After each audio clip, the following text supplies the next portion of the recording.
Assalamualaikum warahmatullahi wabarakatuh.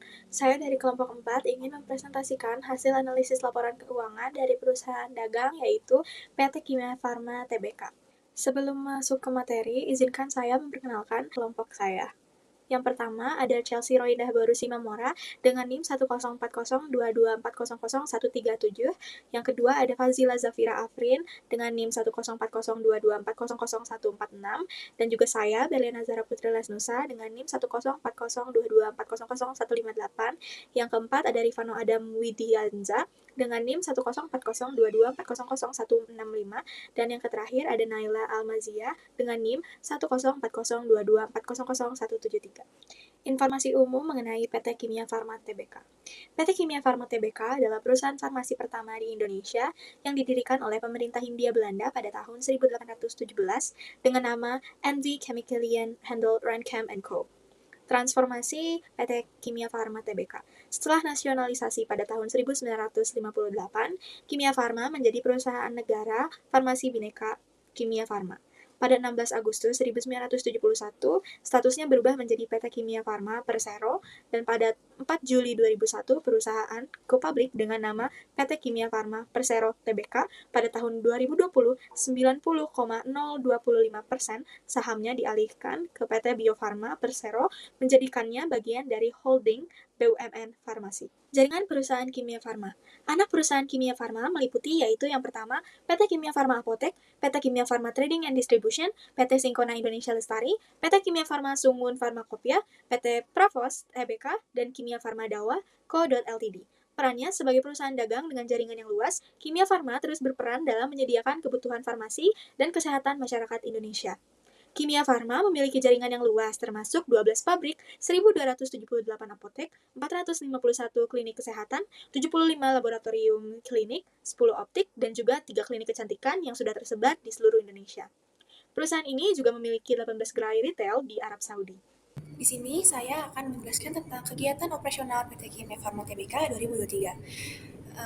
Berikut adalah gambar umum kegiatan operasional PT Kimia Farma. Yang pertama ada produksi dan manufaktur, seperti obat-obatan, produksi obat generik, obat paten, dan obat bebas untuk memenuhi kebutuhan masyarakat. Yang kedua ada bahan baku farmasi, pengelolaan bahan baku farmasi yang digunakan untuk produksi obat-obatan. Yang ketiga ada kesehatan lainnya, produksi suplemen, vitamin, kosmetik, dan alat kesehatan. Yang kedua ada penelitian dan pengembangan. Ada pengembangan formulir baru untuk obat-obatan, inovasi produk farmasi dan kesehatan sesuai kebutuhan pasar, lalu ada kolaborasi dengan institusi riset dan universitas untuk meningkatkan kualitas produk.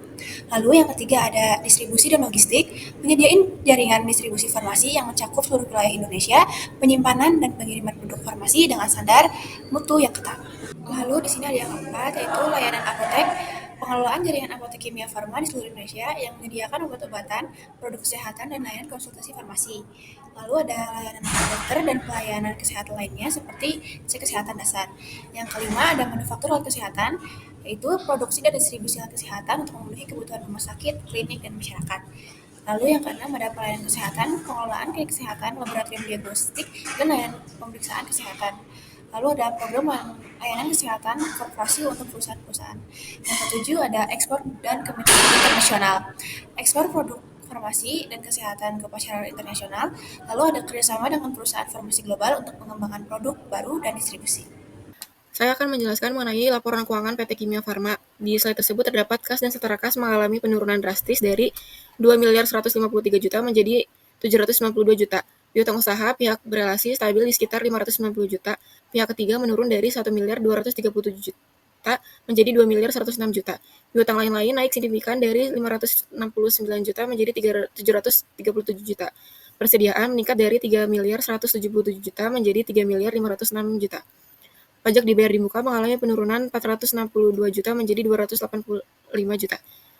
Uang muka dan biaya dibayar di muka. Uang muka naik menjadi 173 juta dari 134 juta. Biaya dibayar di muka naik signifikan dari 85 juta menjadi 317 juta. Total aset lancar meningkat tipis dari 8.501 juta menjadi 8.602 juta. Aset tidak lancar. Aset tetap mengalami peningkatan dari 9.900 juta menjadi 9.958 juta. Aset Haguna meningkat dari 376 juta menjadi 399 juta. Properti investasi stabil di 1.088 juta. Aset tak terwujud meningkat dari 60 juta menjadi 59 juta. Goodwill tidak berubah di 134 juta. Aset tidak lancar lainnya meningkat signifikan dari 52 juta menjadi 80 juta. Total aset tidak lancar meningkat dari 11 miliar 852 juta menjadi 11 miliar 948 juta. Total aset meningkat dari 20 miliar 353 juta pada 31 Desember 2022 menjadi 20 miliar 550 juta pada 30 September 2023. Selanjutnya ada liabilitas dan ekuitas. Liabilitas jangka pendek. Utang bank jangka pendek meningkat dari 4 miliar 304 juta menjadi 5 miliar 411 juta. Utang usaha pihak berelasi menurun dari 198 juta menjadi 128 juta. Pihak ketiga meningkat dari 896 juta menjadi 1 miliar 22 juta. Utang lain-lain pihak ketiga naik signifikan dari 269 juta jadi 531 juta.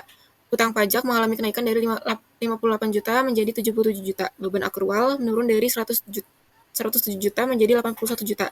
Utang jangka panjang. Utang bank menurun dari 2 miliar 73 juta menjadi 1 miliar 465 juta. Liabilitas sewa menurun sedikit dari 27 juta menjadi 26 juta. Utang pembiayaan konsumen menurun dari 2 miliar 650 juta menjadi 2 miliar 525 juta. Total liabilitas jangka pendek meningkat dari 8 miliar 30 juta menjadi 8 miliar 839 juta. Liabilitas jangka panjang. Liabilitas utang bank menurun dari 1 miliar 544 juta menjadi 925 juta. Liabilitas sewa menurun dari 35 juta menjadi 25 juta. Pinjaman kepada pemegang saham stabil sekitar 121 juta. Liabilitas imbalan kerja menurun dari 770 juta menjadi 730 juta. Liabilitas pajak tangguhan stabil di sekitar 502 juta.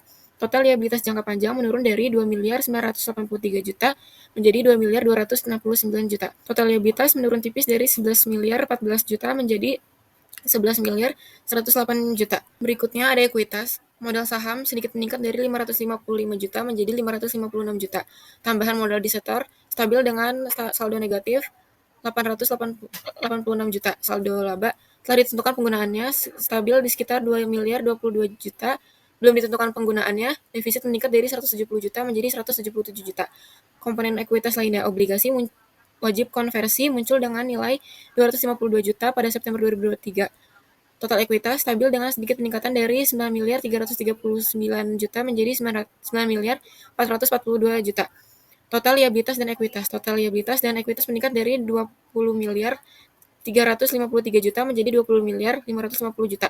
Penjualan neto pada 30 September 2023. Penjualannya bersih mencapai 7,715 triliun, naik dibandingkan periode yang sama tahun 2022 sebesar 7,134 triliun. Ini juga menunjukkan pertumbuhan pendapatan sebesar 8,15% yang menjadi indikasi perusahaan mengalami peningkatan aktivitas bisnis atau volume penjualan. Lalu ada beban pokok penjualan. Presentasi ini menunjukkan beban pokok terhadap penjualan itu tetap tinggi, yaitu sekitar 63-64%, sehingga margin laba bruto masih tertekan. Lalu ada laba brutonya, yang dimana ini menandakan bahwa perusahaan itu masih mampu menjaga efisiensi di level produksi atau operasional awal meskipun bebannya meningkat. Lalu ada laba usahanya, yang dimana peningkatan laba usaha ini mencerminkan perbaikan efisiensi operasional secara keseluruhan. Lalu yang ketiga ada beban keuangan, yang dimana dari pada tahun 2022 naik dari 374,6 miliar menjadi 410,4 miliar pada tahun 2023, mengindikasikan bahwa peningkatan kewajiban terkait utang berbunga seperti pinjaman, bank, atau obligasi. Lalu ada laba ruginya ya. Laba ruginya ini menunjukkan bahwa perusahaan itu mulai mengurangi kerugian meskipun beban keuangannya meningkat. Lalu yang kelima adalah laba rugi bersihnya, yang dimana laba tahun berjalan masih mencatat kerugian sekitar 130,3 miliar pada tahun 2023. Namun, kerugian ini juga masih lebih kecil dibandingkan tahun 2022 sebesar 184,1 miliar. Perusahaan ini juga menunjukkan pemulihan yang signifikan meskipun belum mencapai laba bersih positifnya. Lalu ada penghasilan komprehensif lainnya. Lalu, pada tahun 2023, laba komprehensif ini tahun berjalan tercatat negatif sebesar 130,3 miliar, berbeda jauh dibandingkan pada tahun 2022 yang mencatat sekitar 152,9 miliar atau positifnya. Tidak ada pengaruh signifikan yang dari pos lain seperti revaluasi aset tetap atau imbalan pasti, sehingga total kerugian mencerminkan hasil kinerja operasional utamanya. Lalu ada laba per saham dasar, yang dimana pada tahun 2023, Laba per saham dasar ini 31,89 per saham, lebih baik dibandingkan pada tahun 2022 sebesar 32,58. Meskipun perusahaan masih mencatat rugi, tapi ada sedikit perbaikan kinerjanya. Lalu yang terakhir adalah distribusi laba, yang dimana kerugian yang dapat diatribusikan kepada pemilik entitas induk sebesar 177,3 miliar pada tahun 2023. Ini lebih rendah dibandingkan kerugian tahun 2022 sebesar 180,9 miliar. Lalu lanjut arus kas dari aktivitas operasi. Pada tahun 2023 kita bisa melihat ya arus kasnya itu bersih dari aktivitas operasi adalah negatif. Maka beban seperti pembayaran bunga dan pajak penghasilan juga turut menggerus kas operasionalnya. Pada tahun 2022 juga sama, arus kas bersifat negatif lebih kecil. Maka penerimaan kas lebih rendah dibanding tahun 2023. Namun, pembayaran kepada pemasok dan pihak ketiga juga dapat lebih kecil, sehingga defisit kas operasinya itu tidak terlalu besar. Lalu yang kedua ada arus kas dari aktivitas investasi. Pada tahun 2023, arus kas bersihnya juga digunakan untuk investasi adalah negatif, maka penerimaan dari pelepasan aset tetap sangat kecil. Lanjut pada tahun 2022, defisit investasi juga dapat lebih kecil, maka pola pengeluaran serupa yaitu didominasi oleh perolehan aset tetap. Lanjut arus kas dari aktivitas pendanaan. Saya bisa menyimpulkan bahwa yang aktivitas operasi itu mengalami defisit besar, baik pada tahun 2022 maupun 2023. Hal ini juga perlu perhatian serius untuk meningkatkan efisiensi operasionalnya, seperti dengan mengurangi beban atau meningkatkan penerimaan. Lalu ada aktivitas investasi, yang dimana terus menunjukkan pengeluaran signifikan dan menunjukkan fokus perusahaan pada pertumbuhan jangka panjang.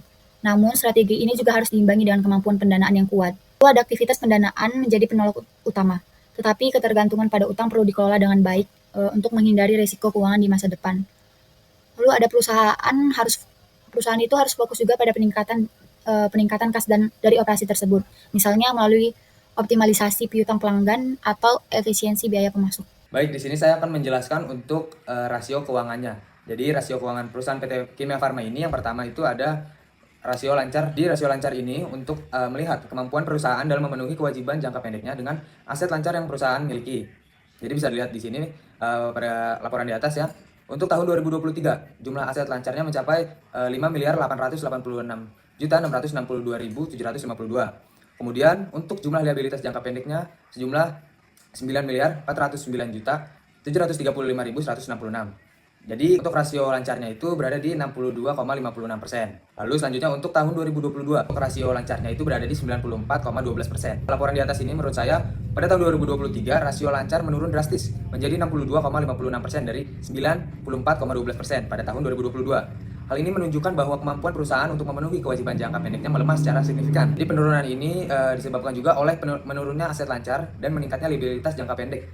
Jadi rasio di bawah 100% dapat menjadi indikasi risiko likuiditas yang memerlukan perhatian serius. Lalu selanjutnya di sini yang bisa dilihat adanya rasio utang berbunga terhadap ekuitas. Jadi rasio ini mencerminkan seberapa besar utang berbunga dibandingkan dengan ekuitas pemilik. Jadi bisa lihat pada laporan di atas, pada tahun 2023 jumlah utang berbunganya ini bisa dilihat berjumlah 7.662.825.293. Jumlah ekuitas yang dapat diatribusikan kepada pemilik entitas induk sejumlah 5.888.061.604. Untuk selanjutnya ya, jadi rasio utang berbunga terhadap ekuitasnya itu berada di 130,14%. Yang artinya jumlah utang berbunga lebih besar dibandingkan ekuitas, yaitu sekitar 130%. Untuk tahun 2022, untuk rasio utang berbunga terhadap ekuitasnya di sini berada di 113,68%. Jadi yang bisa dibilang rasio ini menunjukkan bahwa utang berbunga lebih besar dari ekuitas tetapi lebih rendah dibandingkan tahun 2023. Jadi adanya kenaikan resiko utang berbunga terhadap ekuitas. Jadi rasio meningkat dari 113,68% pada tahun 2022 menjadi 130,14% pada tahun 2023. Kenaikan ini disebabkan oleh penurunannya jumlah ekuitas dari 7.137.632.830 pada tahun 2022 menjadi 5.888.061.604 pada tahun 2023. Sementara jumlah utang berbunga hanya menurun sedikit. Kesimpulannya, PT Kimia Farma Tbk memiliki peluang besar untuk terus tumbuh di industri farmasi yang memiliki permintaan cenderung stabil, terutama dengan meningkatnya kesadaran masyarakat akan kesehatan dan kebutuhan produk farmasi. Namun, untuk menjaga kelangsungan usahanya di masa depan, perusahaan perlu mempertahankan keseimbangan yang optimal antara profitabilitas, likuiditas, dan solvabilitas. Profitabilitas yang baik akan memastikan keuntungan yang memadai, likuiditas yang sehat akan membantu perusahaan memenuhi kewajiban jangka pendek, sementara solvabilitas yang terjaga akan memenuhi perusahaan dari resiko keuangan jangka panjang. Cukup sekian dari kelompok kami. Mohon maaf bila ada kesalahan. Wassalamualaikum warahmatullahi wabarakatuh.